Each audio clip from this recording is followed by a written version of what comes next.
Olá, muito bom dia a todos e todas que aqui nos acompanham para mais este webinar realizado pela Câmara Britânica de Comércio e Indústria no Brasil. Novamente um evento com temas relevantes, né? Mais este relevante hoje falando de perspectivas para a economia em 2022. A British organizando cada vez mais uma agenda de eventos bastante intensa e com temas absolutamente relevantes e de interesse aí do nosso grande público. Agradeço a todos que aqui estão, então, conosco para este encontro. Eu sou Ana Paula Vitelli, presidente da British Brasil, e gostaria de contar aqui aos nossos participantes que a Câmara tem por objetivo ser a referência da comunidade empresarial Reino Unido-Brasil, propiciando um fórum cada vez mais relevante para a discussão do comércio, incremento e discussão do comércio, né, bilateral, serviços, investimentos e relacionamentos. A Câmara está presente em São Paulo, Rio de Janeiro, Minas Gerais e Paraná, e fazer parte de nossa associação, de nossa Câmara de Comércio, significa ter a oportunidade de se engajar com profissionais e empresas bastante relevantes no contexto de indústrias no Brasil e indústrias também no Reino Unido. A Câmara opera por meio de comitês e grupos de discussão que compreendem empresas, indústrias específicas, mas também temas transversais a diferentes indústrias. Hoje temos aqui um evento organizado pelo Comitê de Economia e Finanças da British. Para que você conheça um pouco mais sobre nossa atuação e outros comitês por meio dos quais a Câmara atua, eu convido vocês a visitarem o nosso site no britisham.com.br. Quero agradecer aos associados mantenedores da Câmara, cujas marcas nós divulgamos um pouco antes do início desta sessão. Agradecer ao time interno da Britisham pelo suporte e organização sempre impecável e muito competente de nossos eventos, então por estarem aqui hoje também à frente, né, nos bastidores, na verdade, deste encontro. Quero agradecer ao Alan Lutfi, que é o presidente do Comitê de Economia e Finanças da British, então responsável por este evento. E um prazer também ter conosco aqui a Carolina Ures, que é a presidente da British em São Paulo. Um prazer ter você, Carol, também aqui conosco neste encontro. E, finalmente, eu quero, sim, agradecer, né, com imensa satisfação aos nossos palestrantes convidados de hoje. Temos aqui conosco Ana Paula Vescov, economista-chefe do Santander. Ana Paula, um prazer ter você conosco aqui. Muito obrigada por sua disponibilidade. Marcos Casarim, economista-chefe e diretor executivo para a América Latina da Oxford Economics. Um prazer, Marcos, recebê-lo também aqui conosco. E Mário Braga, analista sênior para o Brasil da Control Risks. Um prazer ter você conosco, Mário, e a Control Risks também novamente aqui conosco. Quero desejar um excelente evento, uma excelente discussão, novamente agradecendo pela disponibilidade dos nossos palestrantes e passando a palavra a Carolina Ures. Carol, a palavra está com você. Muito obrigada. Um ótimo evento. Obrigada, Ana. Obrigada, bom dia.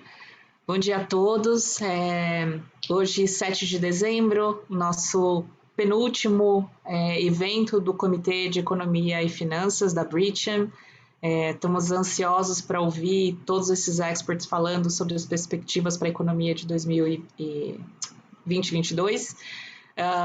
Bom, eu sou presidente da British São Paulo, queria agradecer, Ana, por estar com a gente de novo, por prestigiar mais esse evento, pelo Alan, pela parceria, pela liderança, pela inovação de todas essas atividades no comitê ao longo do ano. Tem sido muito bom trabalhar com você e acredito que todos aqui presentes vão se beneficiar dessa discussão imensamente, que foi exclusivamente sua ideia e acho que vai ser muito bom, como as próximas do ano que vem também. Queria também agradecer aos nossos palestrantes por terem aceitado o nosso convite e por estarem aqui dividindo conhecimento que é exclusivo, né? E acho que vai ser realmente muito frutífero para toda a nossa comunidade. Queria explicar um pouquinho, antes de passar as palavras para o Alan, como será a dinâmica do nosso webinar. O evento está sendo transmitido simultaneamente no Zoom e no nosso canal, o canal da British no YouTube. Todos os nossos conteúdos ficam gravados, os conteúdos de acesso público ficam gravados no nosso canal. Eu recomendo que vocês tiquem o sininho para receber as notificações de atualização de conteúdo, webinars. Assim que começa, a gente já dispara a notificação. Esse webinar também terá, como vários dos nossos têm, né, o formato de perguntas e respostas, e, portanto, eu encorajo a todos a colocarem os seus questionamentos no Q&A da plataforma Zoom, porque no YouTube a gente não consegue fazer a identificação de perguntas e muito menos a moderação, tá? Então, por favor, no Zoom, indiquem nome e empresa antes da pergunta, para que, se a gente não conseguir responder durante o evento, a gente faça o encaminhamento do conteúdo posteriormente ao evento. E, infelizmente, por termos pouco tempo, né, o tempo talvez limitado para tantos palestrantes de tanto peso, a gente vai ter que fazer uma curadoria das perguntas, e aí, obviamente, que as perguntas que não forem respondidas a gente encaminha posteriormente. Alan, bom evento, te passo a palavra e o palco. Obrigada a todos. Gostaria de agradecer a Ana Paula Vitelli e a Carol Aures pelas palavras de abertura, foi muito bom trabalhar com vocês ao longo do ano.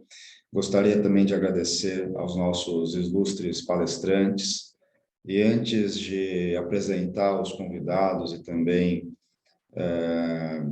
de dar início à nossa sessão, eu lembro a todos que na próxima quinta-feira, dia 9 de dezembro, também no mesmo horário, das 11 ao meio-dia, teremos o último webinar da Câmara, do Comitê de Economia no Ano, né, da Câmara Britânica, dessa vez em parceria com o Comitê de Tecnologia da British. Será sobre Open Banking, teremos a participação do Diogo Silva, do Banco Central, do Paulo Rentier, do Matos Filho Advogados, e do Daniel Brada e do Anthony Evans, ambos do Comitê da Open Banking Delivery, com perspectivas da operação do Open Banking no Brasil e no Reino Unido. Então, vai ser basicamente o nosso último webinar na próxima quinta-feira, dia 9, sobre Open Banking. Convido a todos para estar lá.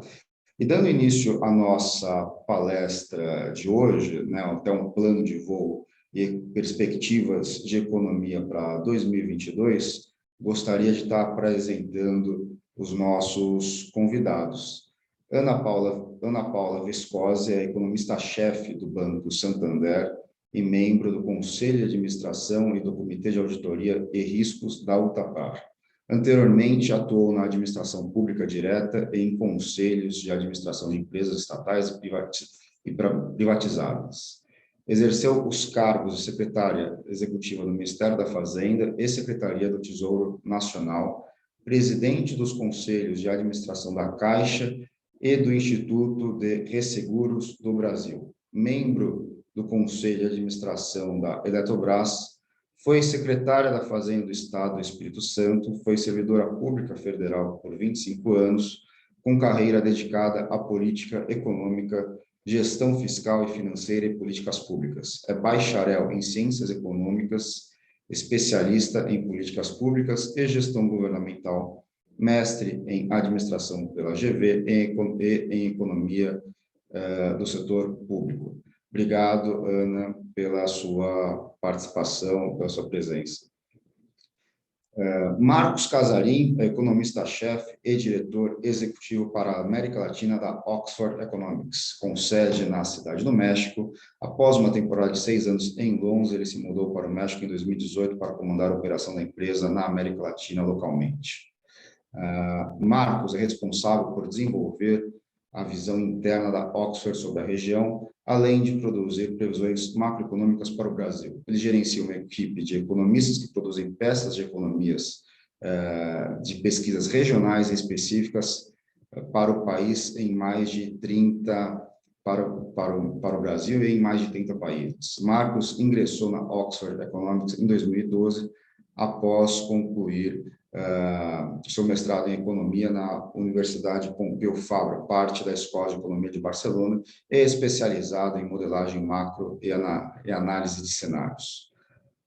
Mário Braga é o analista sênior da Control Risks para o Brasil e escreve artigos periódicos para o serviço online da Control Risks. Produz relatórios detalhados sobre riscos políticos, operacionais, reputacionais e segurança. Antes de se juntar a Control Risks, Mário trabalhou como jornalista por mais de uma década, ele cobria macroeconomia, mercados financeiros e política nacional em São Paulo, e o mercado de crédito privado europeu baseado em Londres. Ele também trabalhou como assessor de imprensa no Consulado-Geral dos Estados Unidos em São Paulo. Mário é mestre em jornalismo, mídia e globalização pela Universidade de Aarhus, na Dinamarca, com especialização em jornalismo financeiro e negócios pela City University of London. Ele se formou em comunicação social pela Universidade Federal de Juiz de Fora e tem um diploma de pós-graduação em política e relações internacionais pela Fundação de Escola de Sociologia e Política de São Paulo. Bom, estamos com diversos palestrantes de peso para a gente iniciar o nosso webinar. Fico muito grato aí pela presença de todos vocês.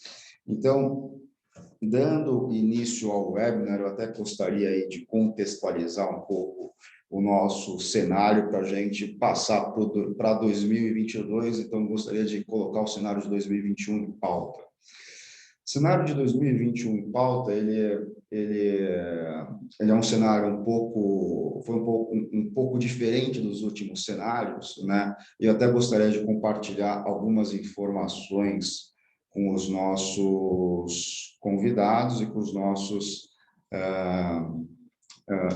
palestrantes. E eu até peguei aqui o relatório Focus para compartilhar essas informações, né, do que a gente achava que, como estava em janeiro, que iria ocorrer para 2021 e o que de fato ocorreu, né? Então, eu gostaria de compartilhar essas informações para você, que são informações realmente diferentes em termos de números, quando muito discrepantes, né? Então, em 2021, era um consenso do mercado que a gente teria por volta, em 2021, em janeiro de 2021, né, melhor dizendo, era um consenso do mercado que a gente teria uma inflação de 3,43, que seria o IPCA, um PIB a 3,45, um câmbio a 5 e uma Selic a 3,25. Porém, nós estamos terminando o ano, né, ou seja, pelo mesmo relatório Focus, né, num IPCA a 10,18, num câmbio aí a 5,56 e provavelmente numa Selic aí a 9,25, mesmo porque a gente tem a reunião do cupom amanhã, então é um consenso que a Selic vá para 9,25. Então, nós temos, na verdade, uma discrepância entre aquilo que era um consenso de mercado para 2021 e o que de fato ocorreu, né? Até dando até uma palhinha em uma análise macro, até entrando um pouco na seara de vocês, eu imagino que a gente tinha uma tendência que a crise do Covid fosse uma tendência deflacionária e se transformou uma tendência inflacionária, e até vou colocar a perspectiva do relatório Focus para 2022, já que é o tema da nossa palestra. Então, o próprio relatório Focus diz o seguinte: nosso IPCA convergindo aí para 5, né, ainda um pouco fora da meta do Bacen, mas convergindo aí uma tendência de queda. O nosso próprio PIB a 0,51, o câmbio aí a 5,55 estável e uma Selic surpreendentemente aí a 11,25, coisa que, se a gente for pensar no começo desse ano, a ideia é que estaria entre volta de 4,5, entre 4,5 e 5. Então, dentro dessa perspectiva, né, colocando aqui o que causou essa ruptura em termos de cenário projetado versus realizado, né? E entrando para 2022, o que se esperar em 2022, visto que a gente passou aí por um momento muito minimamente nebuloso, né? E agora a gente também tem aí cenários políticos em 2022, enfim, a gente tem uma série de outras variantes, né, que possam aí estar também influenciando nesse cenário. Queria passar aí a palavra para os nossos palestrantes responderem. De repente, se a Ana quiser começar sobre o cenário macro, fique à vontade. Obrigado, Ana. Obrigado, Mário. Bom, antes de tudo, bom dia, Alain, bom dia, Marcos e Mário. Gostaria de agradecer o convite da Brigham. É uma satisfação estar participando com vocês aqui desse bate-papo, dessa conversa. E, bom, a minha missão aqui é um pouco fazer algumas provocações sobre os temas que eu vejo como mais importantes para o plano de voo de 2022. Então, assim, Alan, eu acho que na sua reflexão do que ficou diferente em 2021, né, a gente pega um bom gancho para a gente falar de 2022. O que ficou diferente, que realmente eu acho que não foi percebido pela maioria dos analistas, logo após o processo de vacinação e o início da perspectiva da gente viver uma economia novamente fora da pandemia, né, uma economia normalizada, foi essa quebra, a disrupção de cadeias produtivas globais. Não só as cadeias de produção, como as cadeias de distribuição, as cadeias logísticas também. Então, essa desorganização global, ela tem sim um tom muito forte da pandemia, porque afinal de contas as fábricas, os portos também em algum momento fecharam, acumulando filas de entregas, mas também houve uma interposição de estímulos muito, muito fortes, globalmente falando, não obstante sem coordenação, mas bem sincronizados por causa da pandemia, e que levou a uma mudança de hábitos de consumo que começa a se normalizar. Então, a gente está falando do seguinte, olha, as pessoas começaram a fazer quarentena, a ficar dentro de casa, a consumir menos serviços, né, viagens, e serviços de lazer diversos, e começaram a consumir mais bens, né? E também os governos transferindo muitos recursos às camadas mais vulneráveis, e esse público aumentou muito o consumo de bens essenciais, tais como alimentos, por exemplo. Então, isso tudo redundou no aumento de preços de commodities e nesse impacto inflacionário associado de outro lado, dificuldades da oferta, né?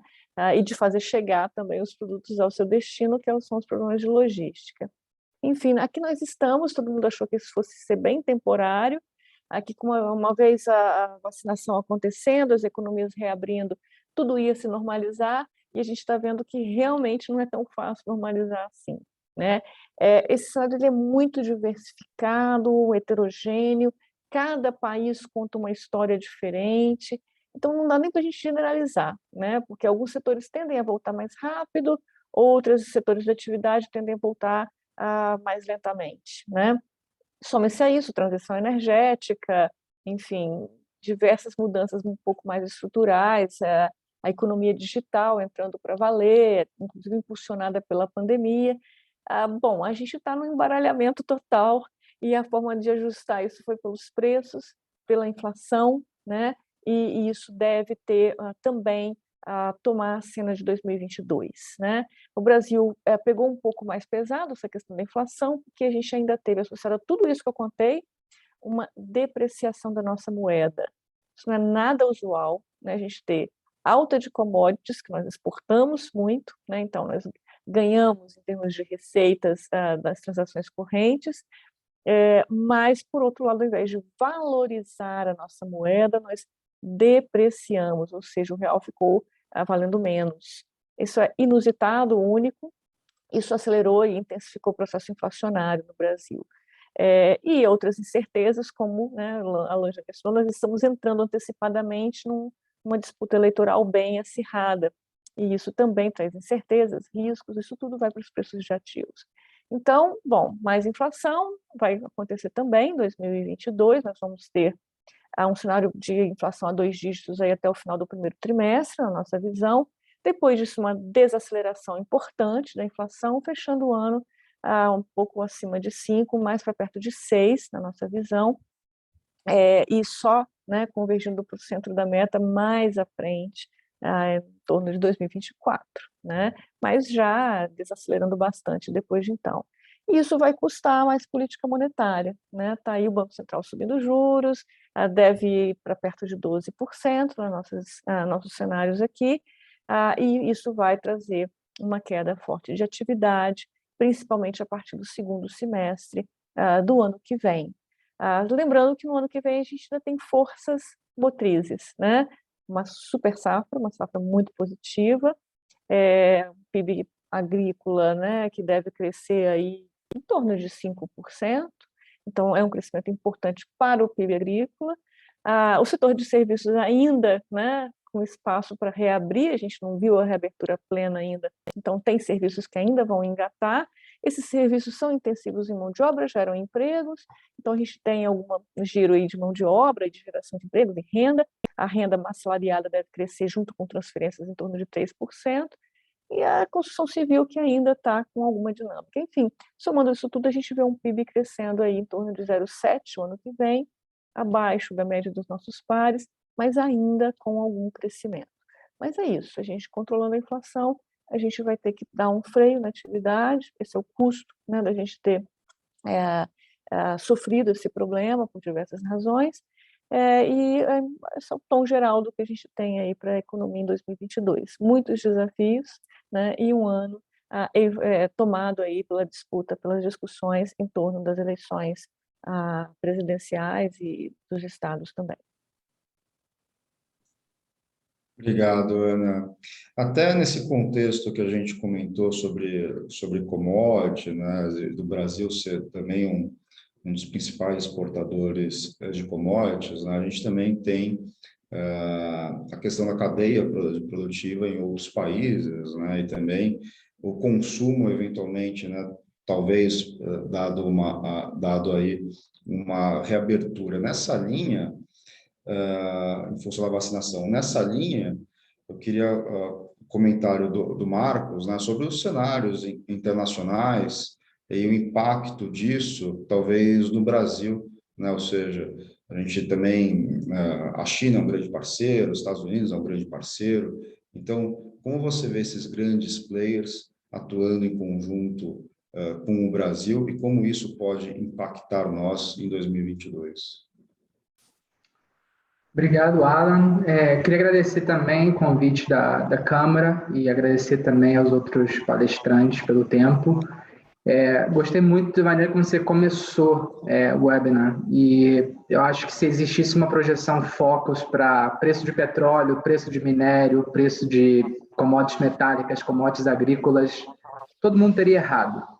E eu acho que o fator preponderante para essa mudança, né, para esse cenário às avessas que a gente está vivendo em 2022, foi essa mudança drástica do cenário internacional, principalmente dos preços internacionais, né, das commodities. Então, se você for pensar, comparar o próprio cenário da Oxford Economics, né, em janeiro de 2021, com a projeção de hoje para petróleo, cobre, commodities agrícolas, commodities metálicas e as outras commodities de energia, né, o gás, inclusive, você vê que a gente está hoje em dia quase que o dobro, esperando o preço ser quase que o dobro do que a gente esperava há um ano atrás. Então, eu acho que a gente tem que colocar o Brasil nesse contexto de que, sim, a gente está sofrendo uma pressão inflacionária forte, mas não é só a gente, né? Eu acho que o Brasil teve talvez o fator amplificador,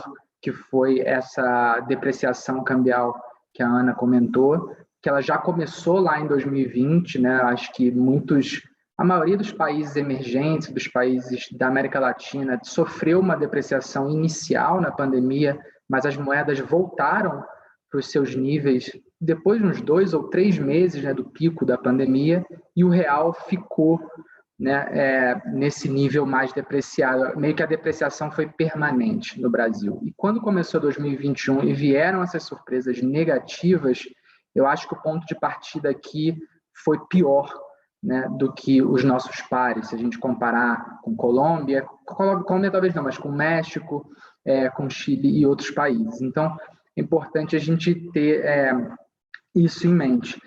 E eu acho que o mais interessante para 2022 é entender o que fica, né, dessa alta súbita, né, inesperada dos preços internacionais. Eu acho que a gente tem talvez duas vítimas que vão ficar pelo caminho em 2022, que eu acho que vai ser o nosso trabalho como economistas, tentar desvendar qual vai ser o efeito líquido disso aí. Eu acho que o efeito líquido, a vítima número 1 é o canal de expectativas. O que vai acontecer com as expectativas de inflação a futuro, uma vez que você tem um overshooting de inflação no presente? E o segundo é o que vai acontecer com a própria inércia inflacionária, né? Uma vez que você tem aí quase que 2 anos seguidos de uma inflação esquisita que está surpreendendo todo mundo para cima, você como marcador de preço, o que você vai fazer com a inflação, né, com seus preços, a decisão de marcar preço para o ano seguinte, né? Se essa inflação vai acabar sendo mais persistente do que a gente gostaria.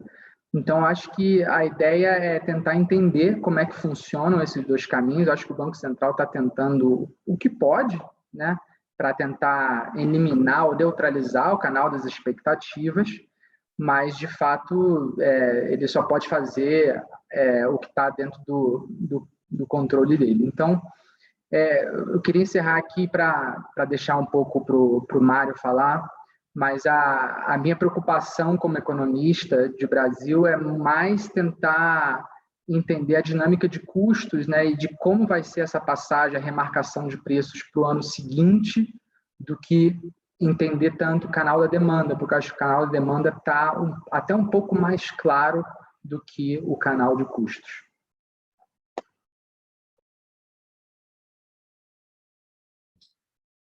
Obrigado, Marcos, pela explanação.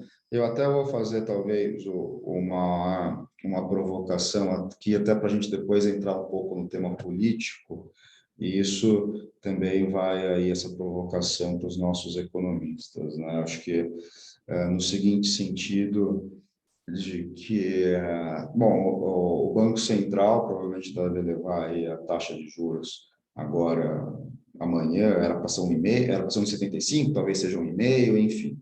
E vai continuar, né, bem como a Ana comentou, podendo chegar até, segundo a previsão de Santander, na casa de 12, né? Em contrapartida, no meu ponto de vista, a inflação ela tem um problema fiscal, ela tem uma conjuntura fiscal, né? E a gente está combatendo isso com política monetária. Então, não sei até que ponto a gente consegue, né? Eu queria que a Ana explicasse isso para depois a gente entrasse no tema da pauta política. Ok, bom, parte do que a gente comentou aqui, eu, Marcos, você próprio, Alan, é que a gente teve uma depreciação da moeda, né, do real maior relativamente aos nossos pares e principalmente dos países que têm similaridade com o Brasil, que são também exportadores de commodities.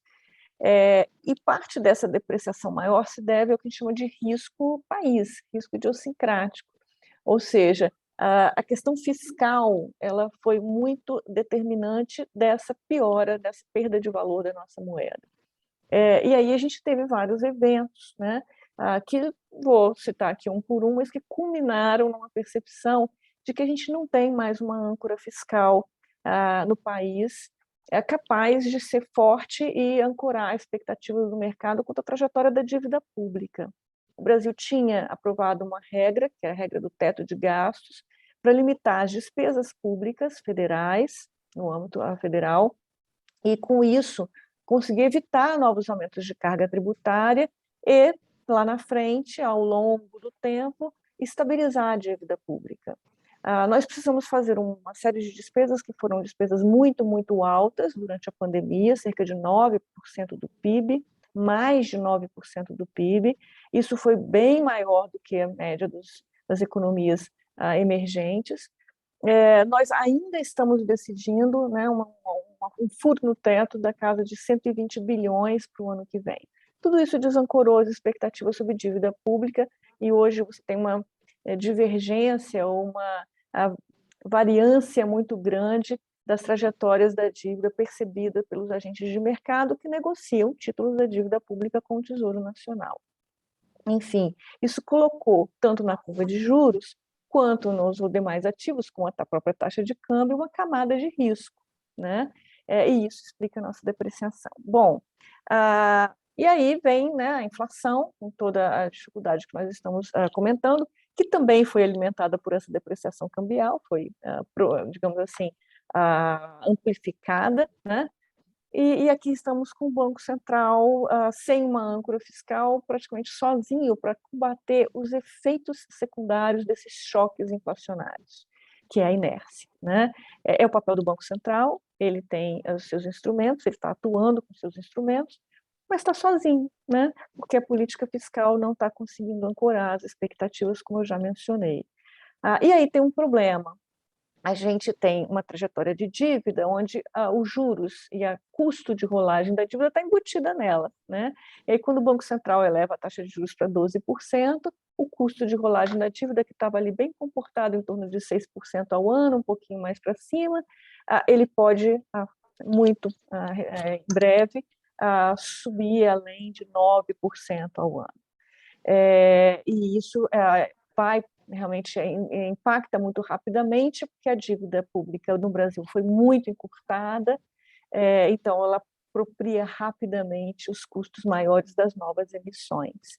Então é um baita desafio, né, que nós temos com uma autoridade monetária com um instrumento importante para controlar a inflação, mas com menor impacto, menor eficácia que teria se tivesse junto a atuação de uma política fiscal mais austera.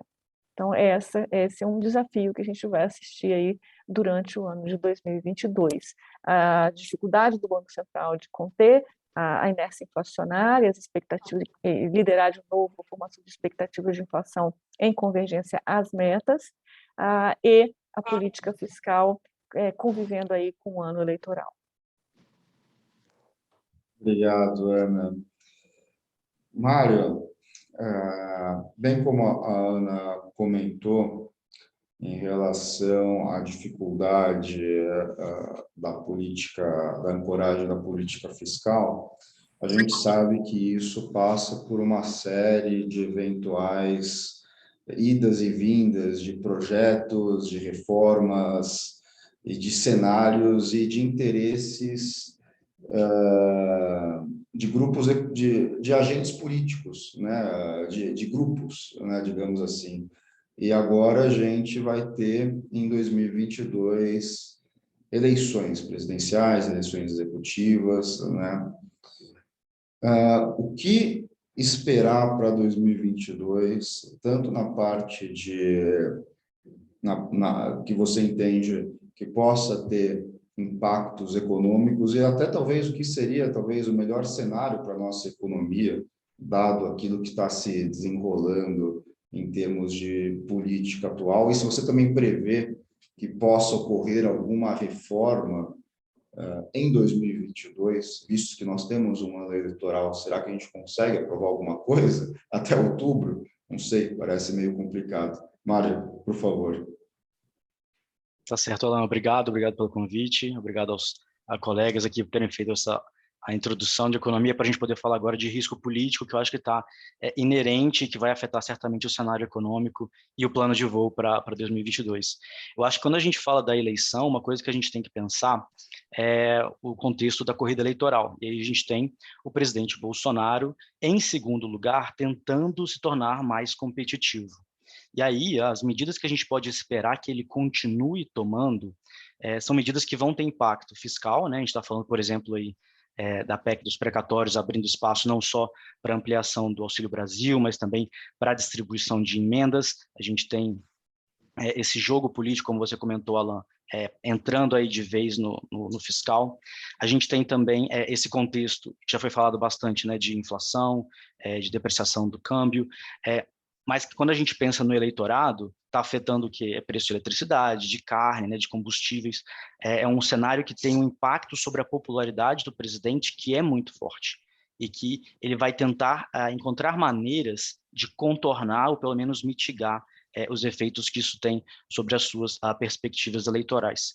Já que o entendimento que a gente tem é que a eleição de 2022 diferentemente da de 2018, em que o combate à corrupção foi o grande tema, em 2022 a gente vai estar falando de economia, a gente vai estar falando de renda, de qualidade de vida, de aumento da miséria, e são temas que a gente tem que lembrar também, em que o primeiro colocado nas pesquisas, o ex-presidente Lula, é um ponto forte dos mandatos dele, né? Então, isso coloca o presidente Bolsonaro em uma situação em que ele tem que tentar correr atrás do prejuízo, né? Ele tem que tentar se tornar competitivo para garantir uma vaga no segundo turno.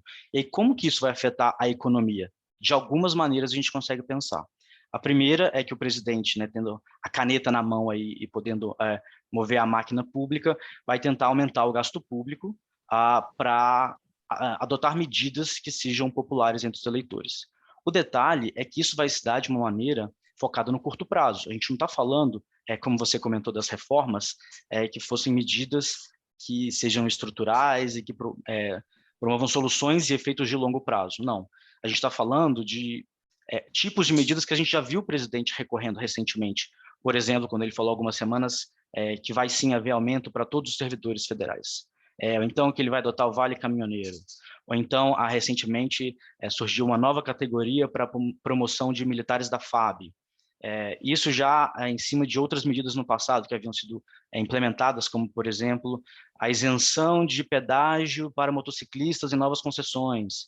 Ou então, agora, essa semana, quando ele fala que a Petrobras vai reduzir preço de combustíveis. Então, a gente vê que esse olhar curto-prazista, de olho na eleição e de olho em tentar agradar grupos específicos de apoiadores ou potenciais eleitores, vai acabar gerando um certo ruído e que isso vai ter um impacto no cenário econômico.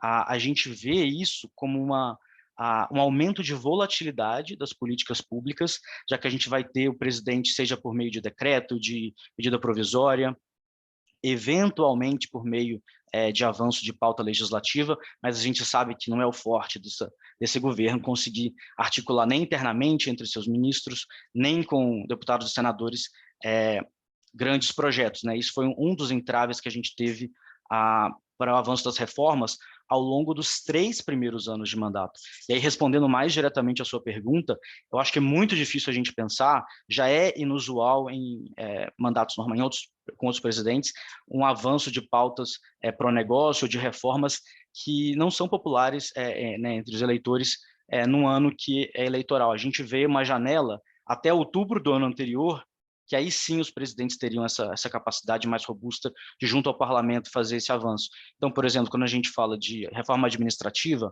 quem vai querer restringir, seja direitos, seja perspectivas de servidores públicos no ano de eleição? Isso não faz sentido nem para o presidente, nem para os outros deputados também, né, que estariam votando isso, deputados e senadores.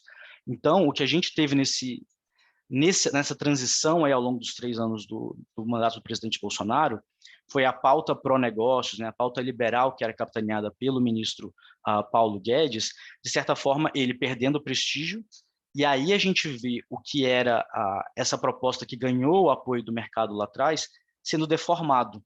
E aí eu acho que a outra consequência que a gente tem para a economia é a maneira e a qualidade com que as pautas que são aprovadas. Então, se a gente pensar, por exemplo, na privatização da Eletrobras, em que houve vários jabutis ali no setor elétrico, ou então quando a gente pensa a reforma do IR, né, que era uma ideia de fazer uma reforma ampla, que fosse reduzir carga tributária, e, na verdade, ela acaba sendo, né, diluída, fatiada e deformada ali no Congresso. Ou então a própria PEC dos precatórios, a ideia do discurso de ser para o Auxílio Brasil, mas que ela acaba criando espaço para vários outros gastos públicos. Então, na verdade, o que a gente tem é o governo indo atrás das vitórias fáceis, né? Assim, o que é possível aprovar? Porque eu preciso aprovar alguma coisa.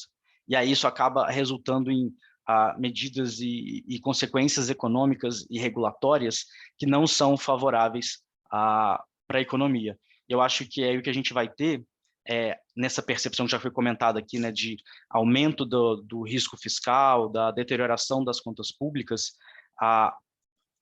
o ambiente político alimentando ainda mais essa volatilidade, seja, né, na bolsa, no câmbio, a curva de juros abrindo, e isso vai continuar ao longo de 2002. É tradicional que em períodos eleitorais, né, vai ter essa volatilidade com as pesquisas, por exemplo, e à medida que a gente for ver esse cenário se consolidando de quem vão ser os candidatos, vai ficar mais claro entender quais vão ser os principais drivers, mas o que a gente pode antecipar sim, é um cenário de volatilidade e do ambiente macroeconômico que não é favorável seja para a empresa, seja para o crescimento do país.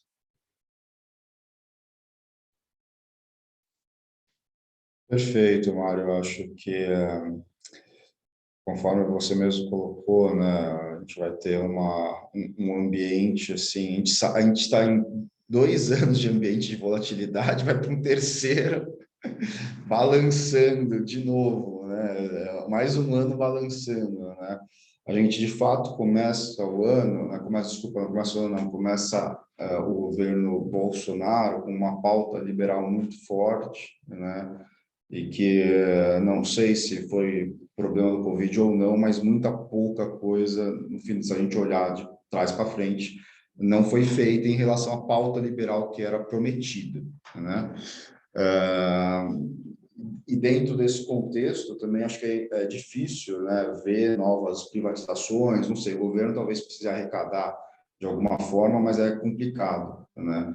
Eu imagino. Agora, vocês veem algum outro tipo de player, digamos assim, despontando numa eventual corrida, além de Bolsonaro e Lula? Existe assim essa possibilidade? Alguns agentes de mercado, algumas casas de investimento colocam talvez uma pequena possibilidade de 10% de uma terceira via. Como é que vocês enxergam isso de repente? Olha, está se criando uma terceira via agora. Vai trazer, obviamente, mais volatilidade, mas, na teoria, uma volatilidade para o campo positivo ou para um campo negativo? Olha, eu acho que a gente pensa quando a gente olha para a terceira via é que quem quer que seja, né, o candidato ou os candidatos que vão se lançar, eles têm muitos desafios. E aí a gente tem que pensar assim, que desafios são esses? O primeiro deles é que a gente está falando que a eleição vai se dar num ambiente de extrema polarização, né? A gente tem, de um lado, o ex-presidente Lula e, do outro lado, o presidente Bolsonaro.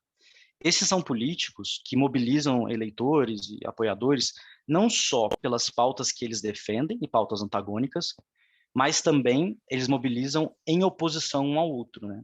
Eles têm taxas de rejeições que são altas, e o que a gente vai ver é que, à medida que a eleição se aproxima, parte dos eleitores vai decidir seu voto no sentido de eu vou votar em quem quer que derrote o meu opositor, né? Esta polarização, ela dificulta o surgimento de uma terceira via, de um candidato ao centro desses dois polos. Uma maneira que aumentaria as chances da terceira via ter sucesso seria, eventualmente, uma coalizão, seria, né, você pode dar o nome que quiser, né, uma frente ampla, o que quer que seja, mas que estas forças políticas que são diferentes entre si, né, elas estão ao centro dos dois polos, mas elas são forças políticas diferentes, que elas se aglutinassem potencialmente, se fosse em torno de um nome, no máximo 2, elas teriam mais chances de chegar no momento em que as pesquisas vão ser mais decisivas, em que o eleitor começa a pensar quem tem a chance de derrotar, né, a questão do voto útil, com uma candidatura um pouco mais competitiva. Até recentemente, a questão de 2 meses, isso estava em aberto. O que a gente vê hoje com os desdobramentos recentes, aí eu acho que novembro foi um mês que para a terceira via a gente viu muita, né, manchete acontecendo, é que isso não vai acontecer, né? A gente tem o ex-juiz Sérgio Moro, ex-ministro da Justiça, se lançando, a gente tem agora o Dória, né, o PSDB, finalmente definindo o nome do Dória, a gente tem o presidente do Senado, Rodrigo Pacheco, eventualmente o ex-ministro da Saúde, Henrique Mandetta, do PMDB, a Simone Tebet. Então, assim, a gente vai ter uma dispersão. E essa dispersão, ela invariavelmente vai levar aquele cenário parecido com o que a gente viu em 2018, em que talvez a gente tenha um nome ali chegando, seja nos 2 dígitos, um pouco, alguma coisa assim, mas que a maioria vai ser os candidatos nanicos com um dígito só. A questão vai ser, assim, esse candidato que despontar do outro lado, né? Quem vai estar no segundo lugar ali? o cenário econômico vai afetar a popularidade do presidente Bolsonaro a ponto dele desidratar e chegar nesse patamar também baixo de 2 dígitos, de 10 a 15, a ponto de ele, né, estar ameaçado no segundo turno, eu acho que o que a gente vai ter que ver é, por exemplo, de que maneira o Auxílio Brasil vai, de fato, melhorar a qualidade de vida das pessoas, vai aliviar a miséria, ou se os efeitos colaterais da PEC dos precatórios, né, com uma depreciação mais forte do câmbio, a gente tendo uma deterioração do ambiente econômico e social, se isso impacta o Bolsonaro a ponto da terceira via ter alguma chance. Mas com essa falta de articulação nesse campo da centro-direita, e à medida que o tempo vai passando, quanto mais tempo eles levam para se articular, mais difícil fica o surgimento de uma candidatura que possa se tornar competitiva. Obrigado, Mário. Obrigado pela explanação.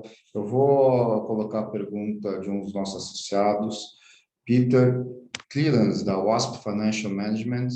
O painel prevê o que acontecerá com a taxa de câmbio relativa entre Libra e Real e para euro e dólar em 2022, o impacto disso sobre o comércio entre Reino Unido e Brasil.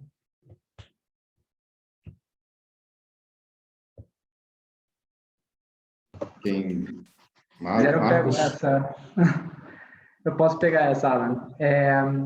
Vamos lá, a visão da casa é que para as moedas de países avançados é de uma ligeira depreciação do dólar vis-à-vis as outras moedas dominantes.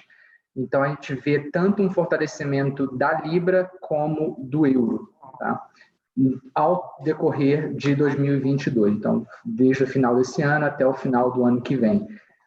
E a gente também vê algum enfraquecimento do real, né? Então, se você for somar os dois, você vai acabar tendo um enfraquecimento do real vis-à-vis o pound, também vis-à-vis o euro. Então, se hoje em dia a gente está perto de 7,50 real Libra, a gente deve terminar o ano que vem perto de 7,90, perto de 8 real Libra. Tá? Essa é a projeção baseline da Oxford.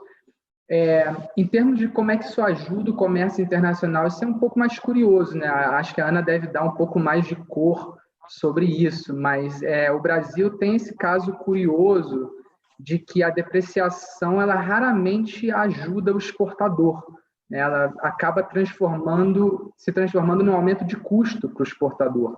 O Brasil tem um mercado doméstico muito grande e os exportadores acabam montando as suas bases aqui para acessar a esse mercado doméstico enorme. E acabam comprando a maior parte dos seus inputs, né, dos seus insumos, de fora do Brasil. Então, se você tem uma depreciação do real, você acaba tendo uma pressão altista de custos e muitas vezes você não consegue, né, embutir esse teu custo na sua margem, você acaba repassando esse custo mais alto para o seu mercado doméstico. Então, acaba que elas por elas você não... O Brasil não é esse hub exportador, né? Você não tem a sua base no Brasil para você exportar para o resto do mundo, até porque, logisticamente, o Brasil está longe pra caramba da maior parte dos outros mercados. Então, eu não sou muito otimista com relação a essa depreciação ajudar o volume das exportações, não. Mas foge um pouco assim da minha área de expertise, queria ver se a Ana tem alguma coisa a agregar nesse ponto. Obrigado, Marcos. Acho que a análise do Marcos foi muito boa, Marcos, e o que eu acrescentaria, né? Está certo, esses ganhos de preços, eles tendem a gerar, sim, impactos positivos sobre transações com o exterior, mas por algum período de tempo, 3 a 5 anos, né? E o que aconteceu de diferente agora, nesse momento que a gente teve depreciação de câmbio com valorização de commodities, então tem uma parte aí que é um efeito real, digamos assim, a depender desse ciclo de commodities, do quanto que ele vai durar, a gente também acha que é um ciclo relativamente curto, isso fez um ajuste externo muito forte, muito rápido no Brasil, né? Aí, em torno de 2 pontos de percentagem do PIB. Então, a gente estava com um déficit maior em transações correntes e agora a gente está com um leve déficit em transações correntes. Eu acho que interessante anotar que dessa vez não foi só a parte de bens, ou de balança comercial que ajudou esse ajuste externo. Também teve a parte de serviços, até porque a pandemia implicou uma quebra da transacionalidade de serviços, e também teve a parte de rendas, né? Então, mudou um pouco a configuração de envio de dividendos, envio de lucros que eram remetidos ao exterior. Então, dessa vez, o ajuste foi mais disperso e mais diversificado, o que por trás traz que, ao longo do tempo, a gente teve uma mudança estrutural do nosso relacionamento com o exterior também, né? E acho que, para concluir essa história, tem um aspecto que também tangencia contas externas e a questão fiscal, que é esse boom de exportações, digamos assim, gerando inflação. Ele também beneficiou a receita pública, né? As companhias tiveram uma lucratividade extraordinária, e, não obstante a inflação retirar poder de compra e renda real de grande parte da população brasileira que é assalariada, ela concedeu ganhos extraordinários para alguns, principalmente companhias que tiveram lucratividade extraordinária. E isso trouxe receitas para dentro dos cofres públicos, né? Então, trouxe essa sensação de que tudo melhorou, né? Mas é importante que a gente alerte: a inflação, ela é uma forma oculta e perversa, porque gera desigualdade, de ajudar no financiamento público, né? Então, ela, sim, né, melhora as contas públicas, mas às custas, né, de trazer uma política monetária mais forte, de contrair a atividade como um todo e, de novo, de tirar mais renda justamente dos mais pobres, dos mais vulneráveis, né? E aí a gente tem uma discussão muito grande sobre essa melhoria fiscal aqui de 2021. A gente pode chegar a ter um leve superávit nas contas públicas desse ano, né? Mas muito em função desse quadro inflacionário, desse ciclo de commodities que a gente não sabe, na verdade, qual vai ser a duração dele. Mas em algumas commodities, como minério de ferro, como alimentos, ela já está percebendo aí uma queda. Enfim, eu acho que mais uma ponte que a gente faz aí sobre a questão fiscal do país proveniente dessa discussão das contas externas.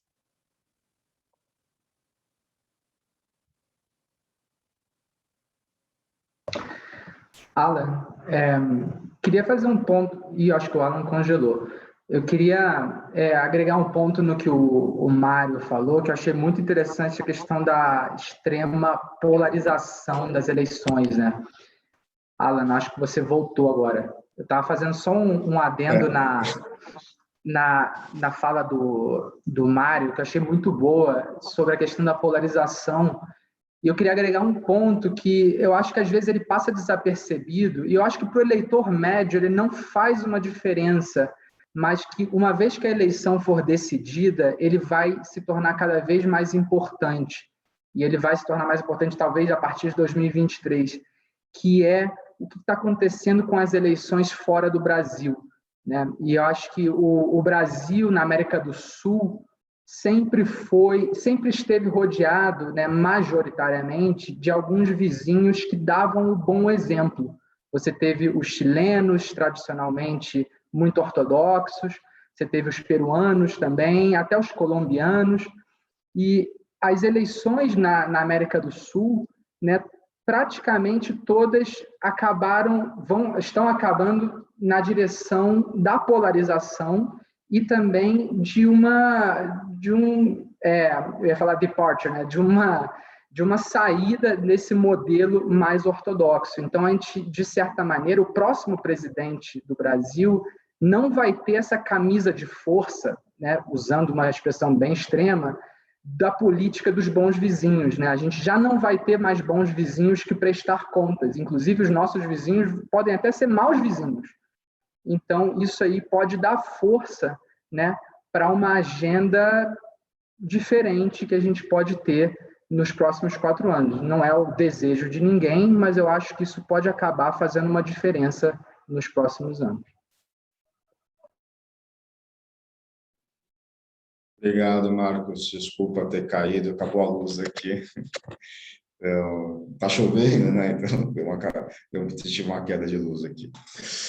Bom, né, sendo bem britânico, acabar os finalmente e fazer o nosso encerramento aqui da Câmara e nosso webinar. Gostaria de agradecer especialmente aí a todos os palestrantes e a todos os nossos convidados e membros da Câmara, a equipe do Banco Santander, a equipe da Oxford Economics e da Control Risks pela parceria. Fazendo alguns últimos comentários, o próximo evento da Britium estão disponíveis aí no site, basta acessar www.britium.com.br. Convido a todos vocês a participarem do webinar sobre Open Banking na próxima quinta-feira, às 11 horas, e o link de inscrição vai estar aí no chat e no YouTube. Gostaria aí de agradecer a Ana, ao Marcos e ao Mário pela excelente explanação sobre economia 2022, e parece que a gente vai balançar um pouco mais até outubro, pelo tudo aqui que foi exposto, né? Então, apertem os cintos, pessoal, que o plano de voo vai balançar um pouco. E é isso, queria agradecer aí a equipe e agradecer a Câmara e os nossos convidados. Obrigado, pessoal, estou encerrando aqui. Um abraço e até logo. Um abraço a todos, bom dia a todos. Obrigado, até mais.